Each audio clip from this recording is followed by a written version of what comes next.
officially hit the 200-person mark this summer. We're a Michigan-based firm with over 100 years of heritage.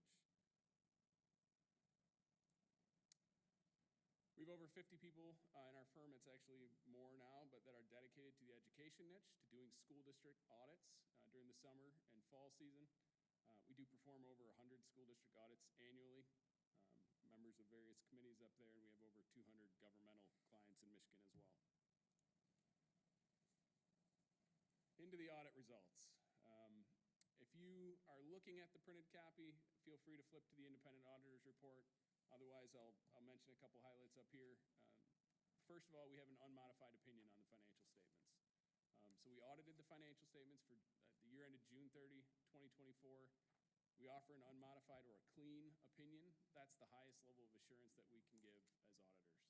So kudos there.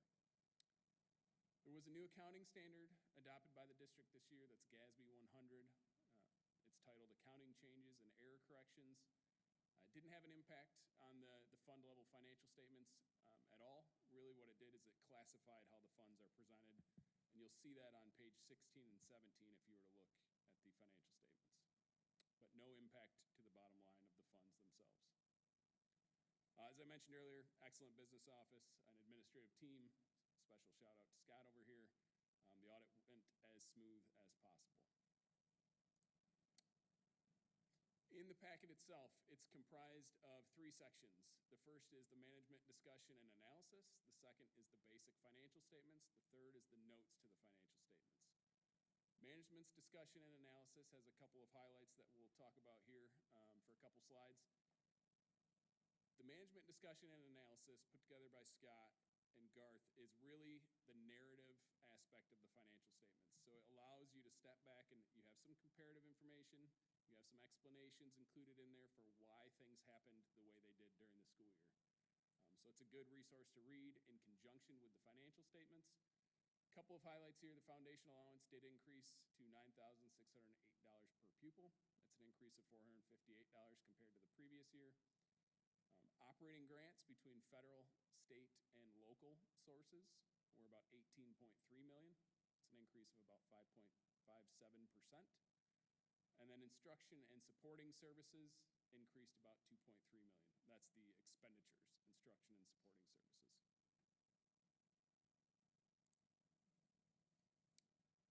In terms of long-term obligations for the district, about $114 million was outstanding at June 30, 2023. The district made the required bond principal payments during fiscal year 24. The district also began repaying some of the school loan revolving fund debt during the year to the tune of $925,000. The combination of those 2 factors led to a decrease in overall long-term obligations outstanding. That's down to about $107 million at June 30, 2024. The last section of management's discussion and analysis allows management to talk about factors bearing on the district's future. So there are several listed there. The first one being uncertainty in student counts, as well as the student foundation levels. Those are always going to be uncertain, but those do have a big impact on the financial statements themselves. Also, the continued utilization of ESSER funds. I think we're all well aware of those funds by now, but they were done as of September 30, 2024.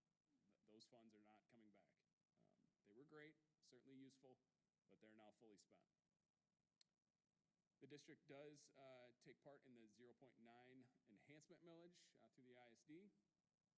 And then the district has the school loan revolving fund that I mentioned earlier. He did begin to repay that during fiscal year 24.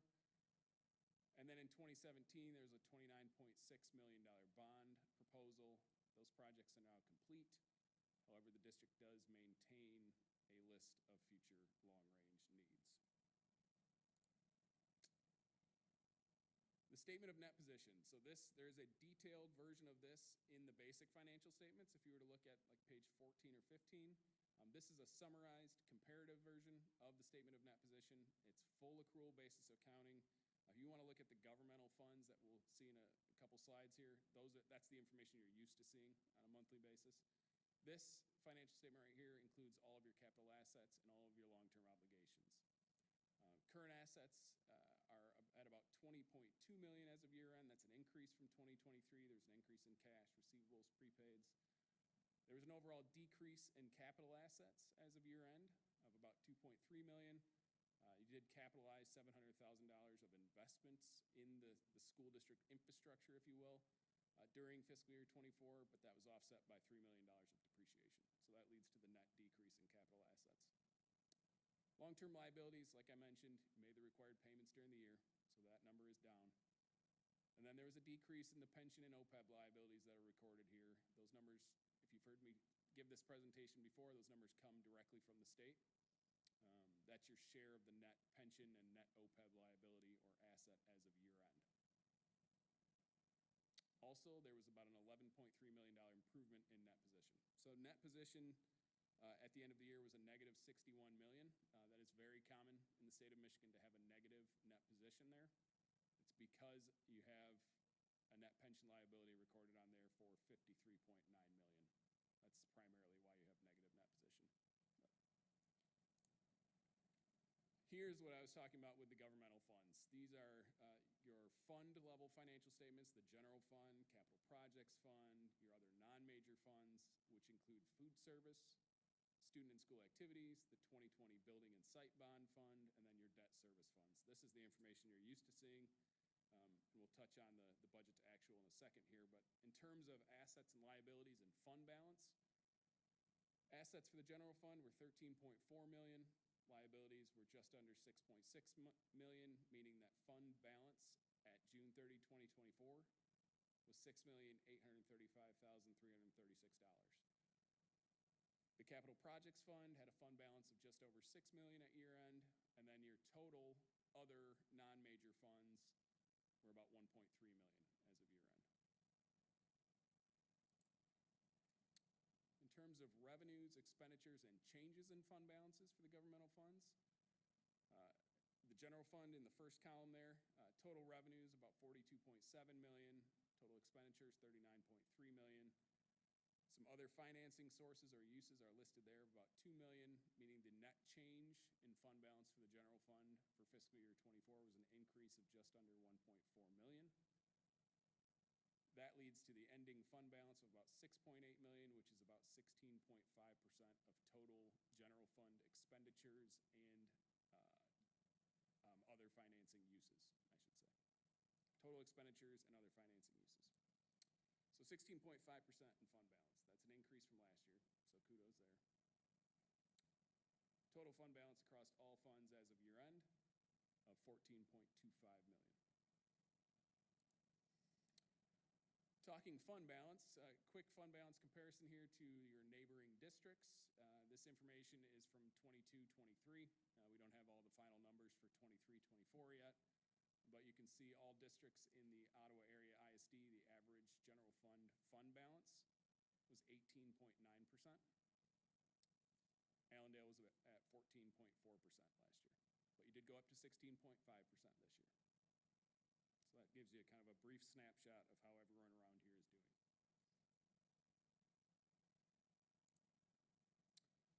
In terms of general fund budget to actual, probably the most important page in the packet, I think it's page 54 or 55, somewhere around there in your printed copy. In terms of the original budget, the district budgeted an increase in general fund balance of $37,000 approximately in the budget that was adopted June of 2023. In the final budget that was amended and adopted in June of 2024, you showed an increase projected of about $1.28 million. Your actual results came in at an increase of about $1.39 million. What I will say here is on a budget of $42.6 million for revenues and $39.7 million budgeted for expenditures, to have a variance compared to your actual results of $137,000 on the revenue side and $455,000 on the expenditure side is pretty impressive. I would say that's pretty good fiscal accountability. In fact, I even put excellent on the slide. Less than 1% variances, that's very, very impressive. A lot of moving factors go into developing that budget accurately and then also sticking to the budget, right? It's one thing to tell people you're going to do something, it's another thing to do it. So that's an impressive slide right there. A couple graphs here in a row. This first one is the 3-year trend of general fund revenues. The blue column is 2024. So you can see over the past 3 years, most sources have increased. The fourth category there is federal sources. Sorry, that's a little small. But you can see a spike in the orange year, which is fiscal year 23. That's from the ESSER funds primarily. And then we have a 3-year trend for expenditures in the general fund. In general, as revenues go up, so do expenditures. So most of those categories have generally increased over the past 3 years as well.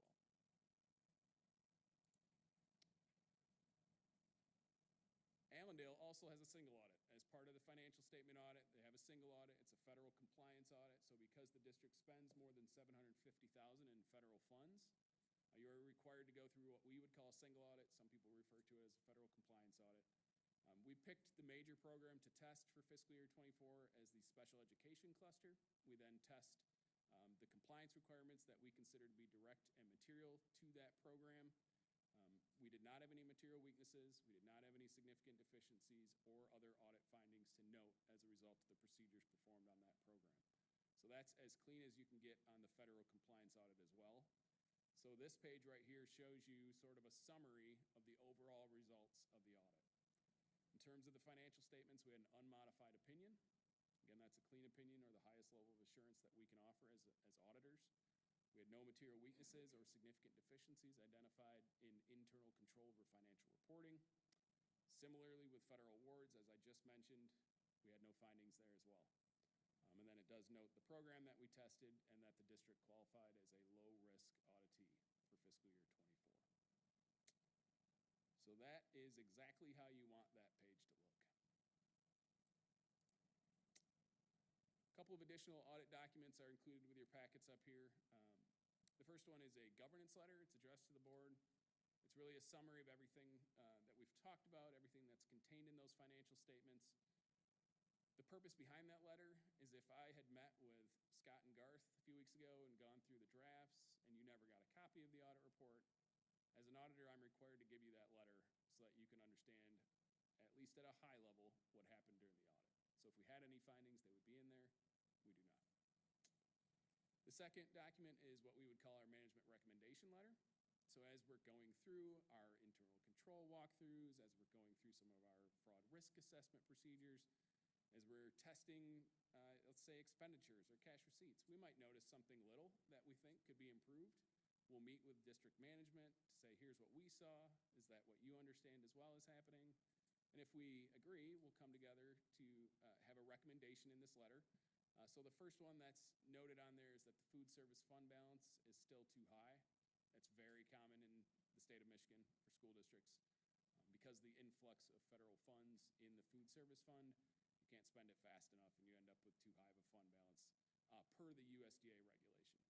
Now, the state of Michigan has told us that's not a finding. That's just a recommendation or a comment in the management recommendation letter.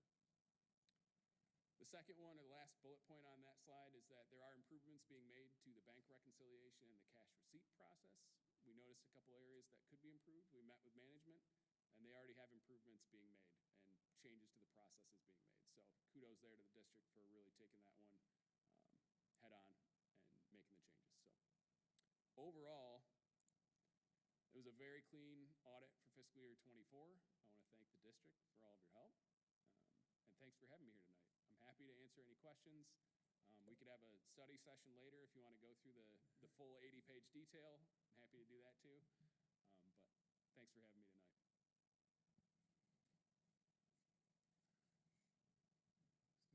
Any questions from the group?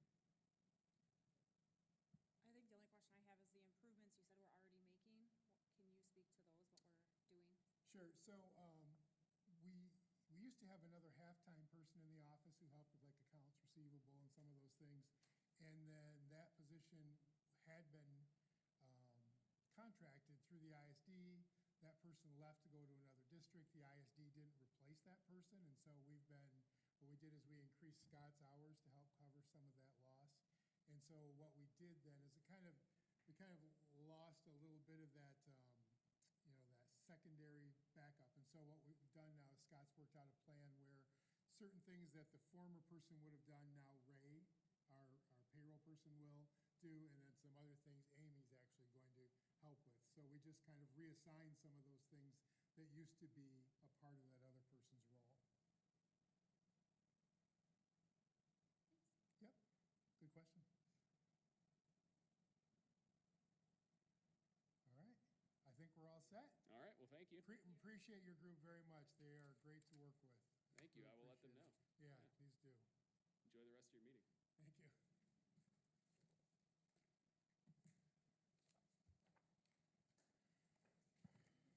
All right, up next, we have our public comments.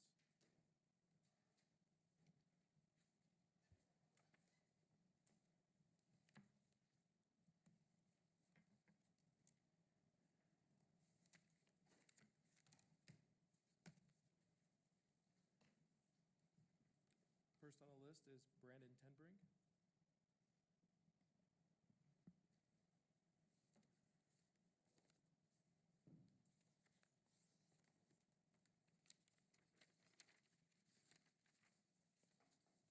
All right, thank you. And great audit results, so I think it's a testament to the board and the administration's fiscal responsibility, so congratulations on that. My name, Brandon Tenbrink. I live on the north side of the township, and just a couple things in regarding the land purchase that you guys are going to be voting on tonight. I understand there was a signed purchase agreement for just over 40 acres at an average cost of $39,000 per acre submitted by the administration to the board. That's just over $1.5 million capital expenditure. I know there's members of the board who are close to real estate. Josh has extensive background in real estate property development, so defer to the board on the market value of the property. But I just hope that it's competitive and that the purchase price doesn't apply upward pressure to the market value and property taxable value of farmland in Allendale. Another thing, given the capital nature of the land purchase, I'd like the board to consider maybe restructuring the agreement and rolling that into the bond proposal, freeing up those $1.5 million for immediate district needs, specifically the high school cafeteria expansion, resurfacing parking lots, and from what I understand, there's some plumbing that needs to be addressed in all or many of the district facilities. That's it. Thank you. Thank you, Brendan. Next on the list is Troy Lampin.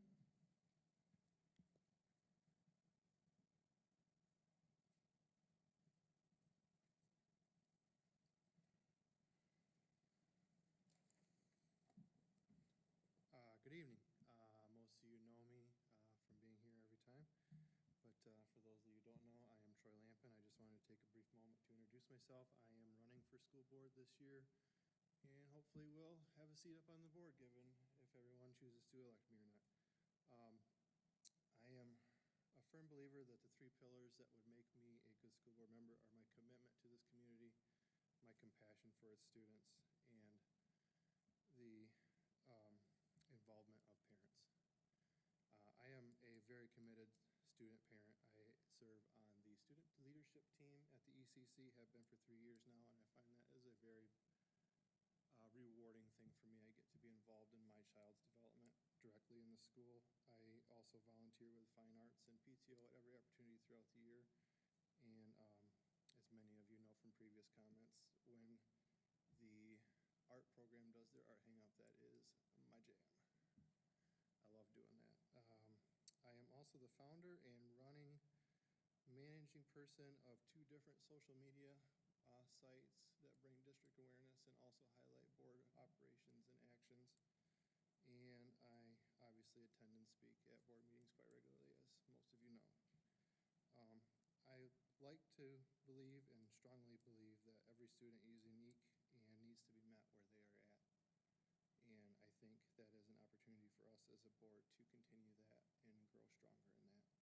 And I also am a very big firm believer in parental involvement in the district, volunteering when the district and parents come together.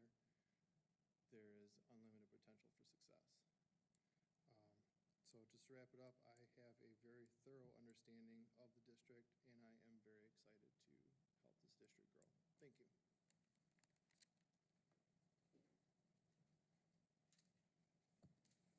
Thank you, Troy. Next on the list is Aaron Braunschneider. Good evening. Thank you, Board, for giving me the opportunity to speak. Just want to introduce myself. I'm Aaron Braunschneider. I'm also running for school board. I have 2 students, 2 kids, 2 daughters within the district, so the success of this district, especially the sports program, is extremely important to me. And so I have a very much vested interest in this district and seeing it continue to be successful and continue to grow. I actually have 20 years of educational experience. I've worked in the education industry. I've worked in higher education for about 11 years, and I've also worked in the K-12 education industry for about 8 years.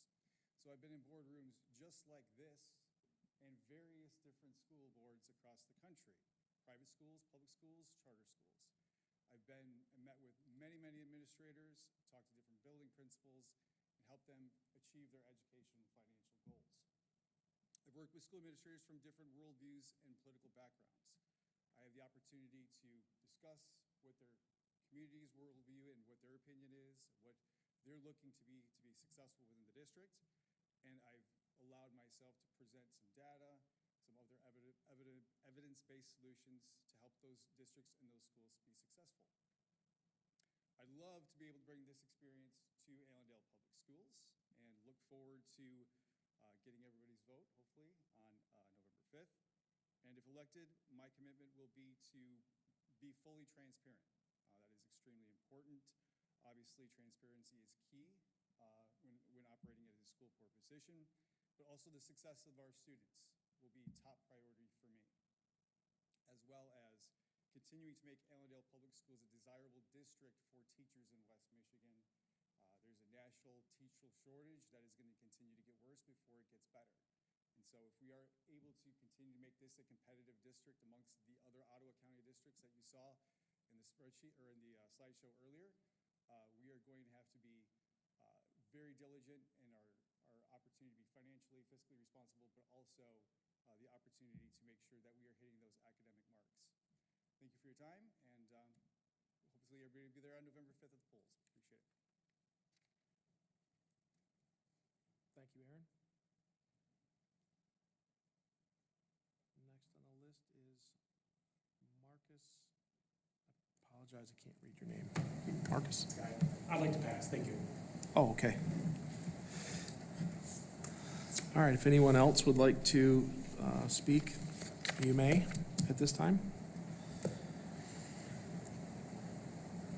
Okay. We will move on to our committee reports. And do we have any updates for the SEAB? No? Okay, thank you. And superintendent's report. Dr. Cooper. Yeah, well, I just want to start out by saying thank you to all of our board candidates for being here tonight. Mrs. Harris didn't take the opportunity to speak, but she is here as well. And I think that's pretty awesome that all 4 of our candidates are here this evening. So thank you for being here. And I always extend out, if there's anything that you saw in the audit that you would like to discuss, please reach out, let me know. Any information that we can share prior to the election, I think, is very helpful. So if you have questions, don't hesitate to call. I'm very excited about the audit tonight. And again, I'm very proud of the work that Scott and I do with the finances, but I just want to make sure that everybody understands that as we make our financial decisions as an administrative team, building administrators, district office, we do so drawing from the vision of the board.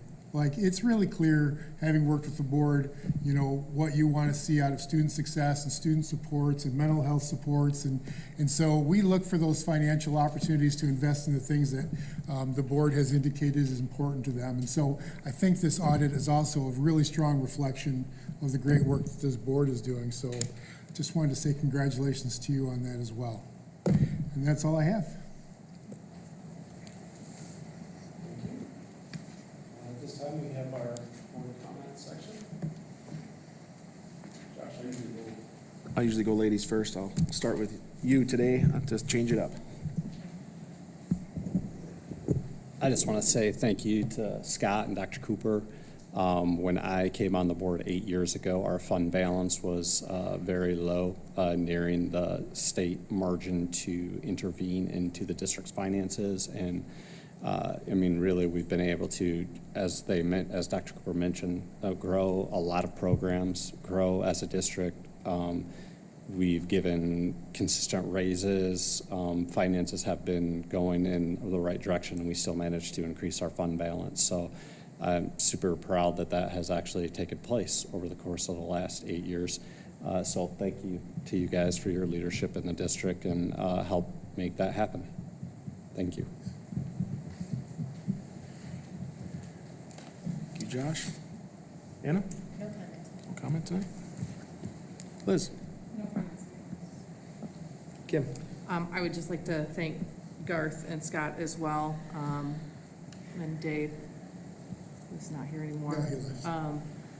Those audits are, there's just a lot that goes into them throughout the entire year. Garth and Scott, you do a great job setting our district up for financial success, and as well as putting us in a position where we can reach our long-term goals as well. So thank you very much. Thank you, Kim. I'd like to just, I'll say it again a third time, thanks to Garth and Scott. I know how those financial audits can be. It is nerve-wracking to have somebody come in and look at your dirty laundry and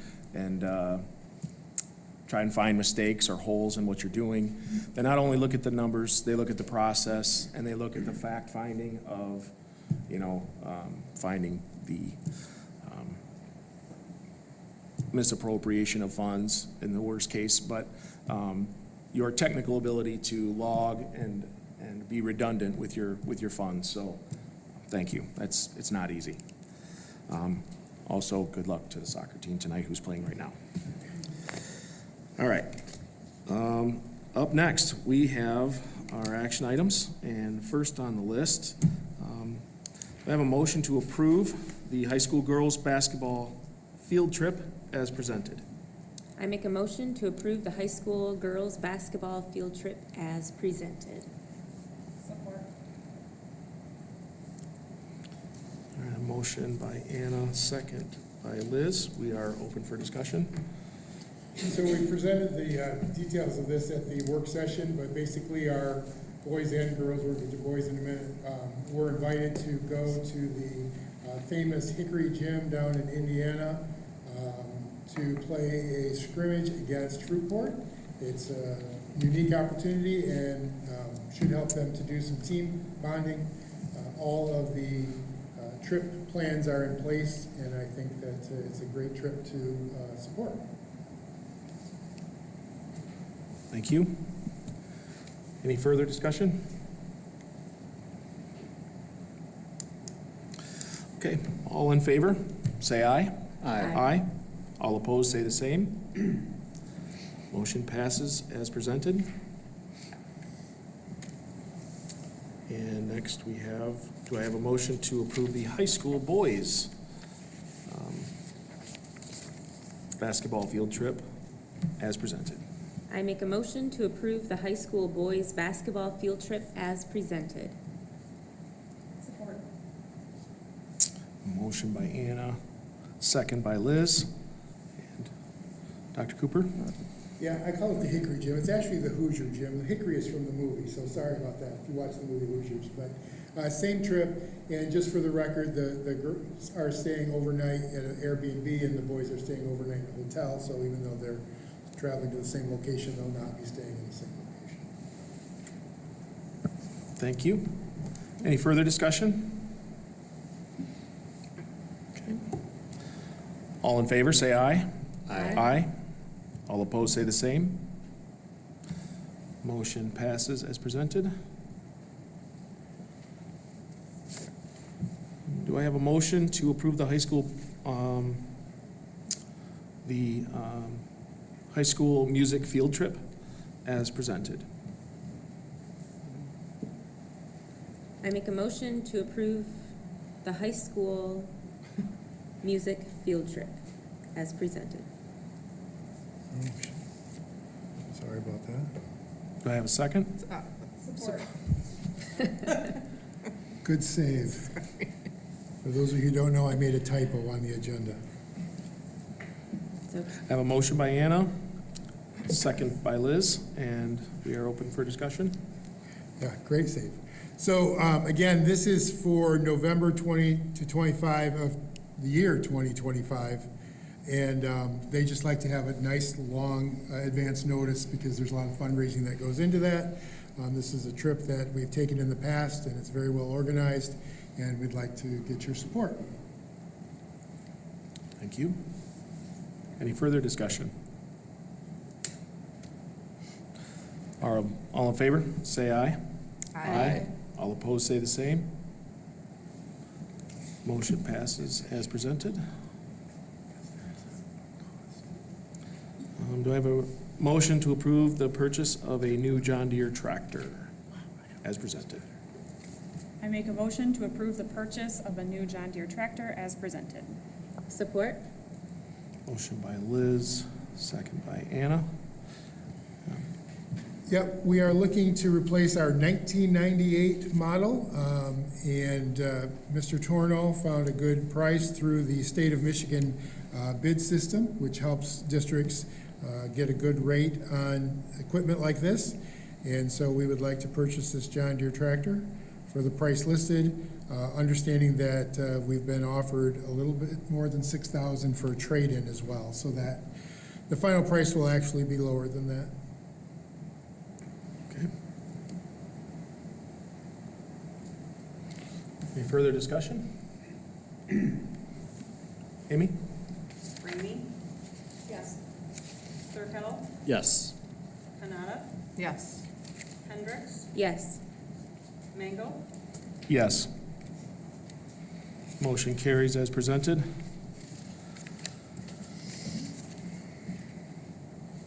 Do I have a motion to approve the purchase of the property at the corner of Pierce and 68th Street as presented? I'd like to make a motion to approve the purchase of the property at the corner of Pierce and 68th Street as presented. Support. Motion by Kim, support from Josh. We are open for discussion. Yeah, this is an opportunity that's very unique. It's not often that a school gets to purchase land that's contiguous to the campus that's already existing. The Meyer family has been very supportive of the district over the years. We've purchased some of our current high school campus was from the Meyer family. And so when the time came that they were looking to sell that property, they came to us first rather than putting it out on the market, which I was very grateful for. Again, it's a unique opportunity for us to have this property that's already next to our campus. We do not have any immediate plans for it, so folks have asked, why buy it now? Well, that's because it's for sale now. And if we don't buy it now, when we actually need it in a couple of years, it won't be available. And so hopefully we can take advantage of the timing. And again, as we heard from the audit, one of the things that we've done is we've been very careful with our dollars, and we kind of actually knew that this property might come available a couple of years ago, and so we've intentionally been saving dollars in our capital projects fund for this moment, and that's why we have the funds available to purchase it if you are willing to do so. Thank you. So Brandon made an interesting point about the potential, like wrapping it into bond language, and I know that's not till May. Is that even feasible to do something like that? Well, so when this first came available, we had already completed the first bond proposal. We had approved it. We had gone to Treasury. And so we couldn't put it in with the original bond. Now, given the length of time it would take, could we go back to the family? We probably could. I don't know if they'd be willing to wait or not. I'd hate to lose this property because they're looking to sell now. But I think the thing to think about is there's the two pots. We have our capital projects fund, we have a bond fund. If we put the purchase in the bond fund, then we can take some of the things out of the bond proposal and pay for capital projects.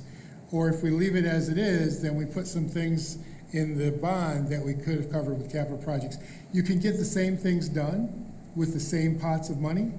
And rather than asking the family to wait, and rather than taking the risk that they don't want to wait, I think it's the most responsible thing to do, again, because we knew this moment might come and we prepared for it, we saved for it. I think it makes the most sense. You know, as was pointed out, there are a lot of times that districts will ask, as part of a bond, money to purchase land, but I don't think the timing is right this time. But it is a point well taken.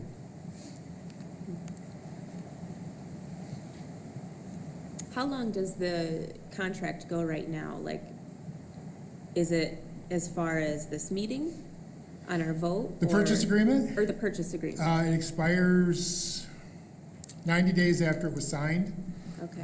so somewhere in November. September 12th, so. So maybe in December then. Yeah, so we have that amount of time. Okay. Go ahead. If we spent this money, I mean, it's a big chunk of money, I know we've got a decent fund balance and things to purchase it. But we also have a long list of things that need to be done at the school. So if our bond doesn't pass in May, if we spend the money on this property now, are we putting ourselves at risk to not be able to do projects that we need if our bond fails? Yeah, that's a good question. You know, what you're able to save in a capital projects account or fund balance is a drop in the bucket compared to what you need to do this type of work. That's why if you look around us, Coopersville, Spring Lake, Jenison, Hudsonville, Zeeland, Fruitport, West Ottawa, they've all passed bonds to do the list of work that we're asking to do. Are there things in that we could knock off through the capital projects if the bond doesn't pass? Absolutely. Would we prioritize the things like roofs, right? Like you've got to stay dry, you don't want to damage the building. Yes, you prioritize those things. Are there things in here that, in the bond proposal, that might make the building safer, like replacing the lights in the parking lot with new LED lights? Yes, those are things that what would happen then is you knock them off as you save up the money in your capital projects. We wouldn't be able to expand the ECC. We probably wouldn't be able to do the major revisions to the high school that'd be like it. Like you would increase the size of the cafeteria and the serving area, then you might not have money left to do the roofs and stuff. So if we spend this money, it's like 1.6 million out of a $6.8 million capital projects fund. We'd still have $5 million to cover roofs, pipes breaking, bathrooms. You know, we would be okay in the event, if the bond fails, again, we'd still be able to manage those emergency situations. So short-term for this property, we are going to be extending the lease to the farmer to farm. They can if they want to. If we were to purchase this and do this today, pending all the testing and everything that needs to go on, there are no immediate plans for this in the short term, right? We would have to pass a bond to do any work or expand any type of water, electricity, or anything to that property. So if we do this, this is a adjacent piece of land that may or may not be available when the purchase or when the bond comes through. If it's not available at that time, we're out. We're out on it. If we purchase it and we keep it and we say, you know what, our district isn't growing anymore, or we're not doing anything else, we can still sell that piece of land and move forward. So those projects and things, if we got into dire straits, if the bond didn't pass and we had to do those things, we could turn around and sell it also. Absolutely. That's kind of there was a question in there. We can sell it, right? Yes, we can. If we get in big trouble. It's our property, we can sell it if we want to. Yeah. Okay. Yep. And there are tenants on it currently that are expected to leave if the sale goes, Yep. the sale goes through, a sale. Yep, my understanding is that they've been notified that they have to be out by the end of November. Yeah, and then we can decide, so, as I shared with the board, if there's no buildings on the property, then it doesn't change our insurance costs, because our liability insurance covers all property that the district owns. And so If there's no buildings, we can take those off, and it doesn't change anything on our insurance cost. If we want to leave the house and we want to think of another use for it, again, we've just brainstormed some ideas like robotics using that building, or Science Olympiad, or having our construction trades kids actually work on putting in a ceiling fan, work on doing some plumbing work. Then you would want to insure the building in case of fire, flood, pipes breaking, storm damage, that kind of thing. But SETSEG has said that what you use the buildings for doesn't change the cost of the insurance. So you could just say, we're going to keep that house and garage and store books in it. It's the same cost to insure it as if you say, we're going to use that for the construction trades class. So, yep. So once we purchase it, then I will come back to the board probably with a proposal from our administrators after talking about how we might use that property, and then you'll decide, do we keep the house? Do we, maybe somebody would purchase that house and take it off the property. There's a lot of things we might be able to do, which then that might help us recoup some of the costs. But that would be a decision we'd make once we own the property. I have reached out to the farmer who's currently farming, I think it's 27 or 28 of the 40 acres. Haven't heard back from him yet, left a message on his cell phone. So hoping to hear back from them, but I think this is a busy time of year for them. I think every time of year is busy for farmers. So, but I am hoping to hear back. And again, if that person isn't interested in continuing, we may reach out to someone else. There's a lot of folks who lease farmland in Allendale. So that would be my recommendation, so that the property doesn't sit idle until such time that we need it. Do you know how many acres of land we currently have as a district?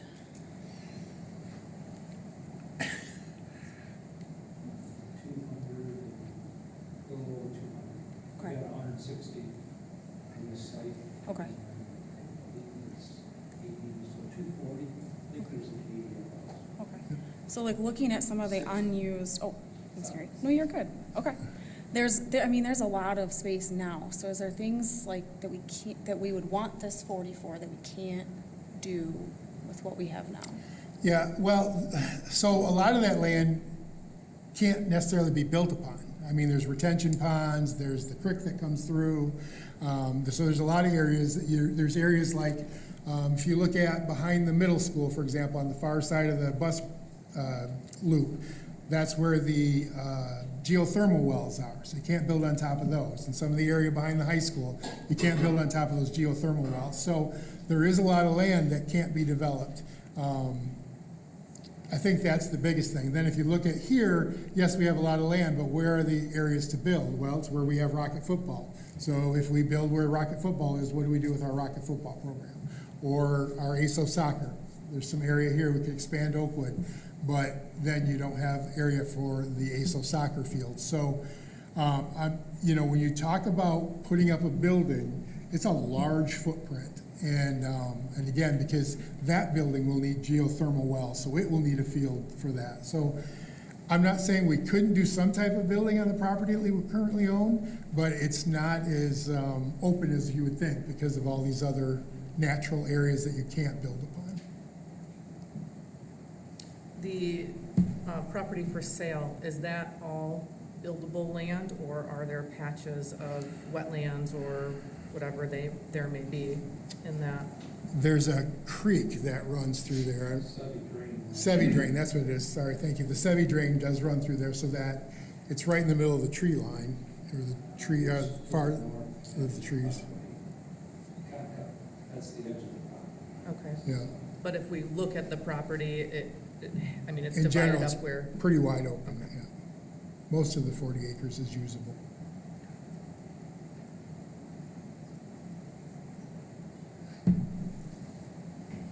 I just had a couple comments. One, it's contiguous property to our current property, so therefore the value of the property is probably greatest to us. So when it comes to assessing the value of the property, it's a difficult thing to come up with because we're not comparing to something that is, maybe it's similar property and it's 5 miles away from us. So given that we're more of a campus setup, it makes sense because it's contiguous.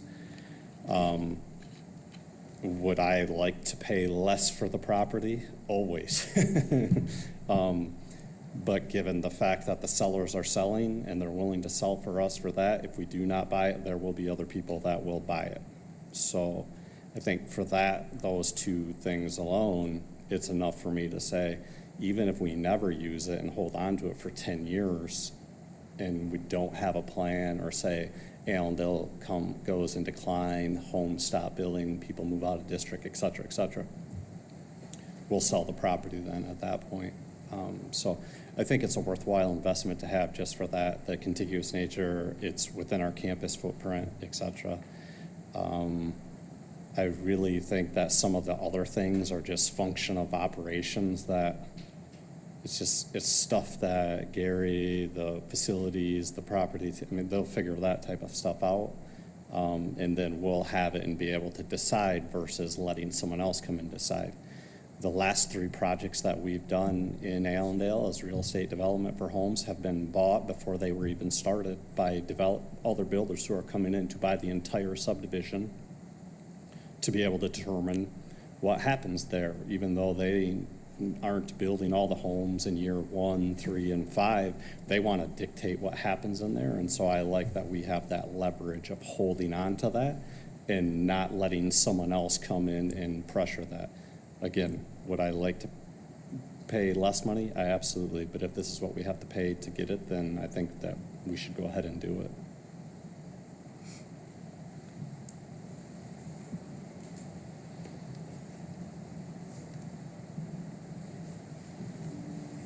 Any further discussion?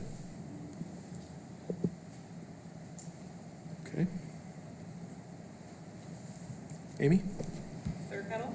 Yes. Kanata? Yes. Hendricks? Yes. Mango? Yes. Ramey? No. Motion carries as presented.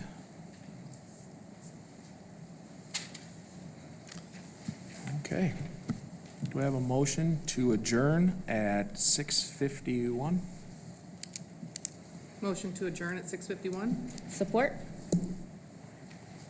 All in favor, say aye. Aye. All opposed, say the same. Meeting adjourned.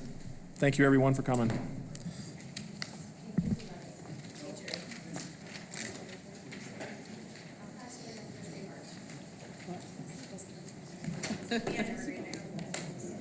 Keeps everyone guessing. Oh, yeah, totally. I know that feeling so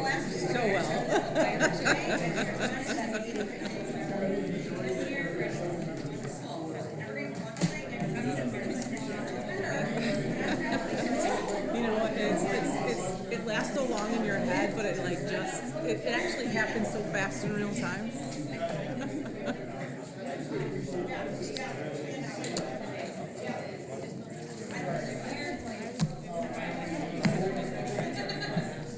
I had like 2.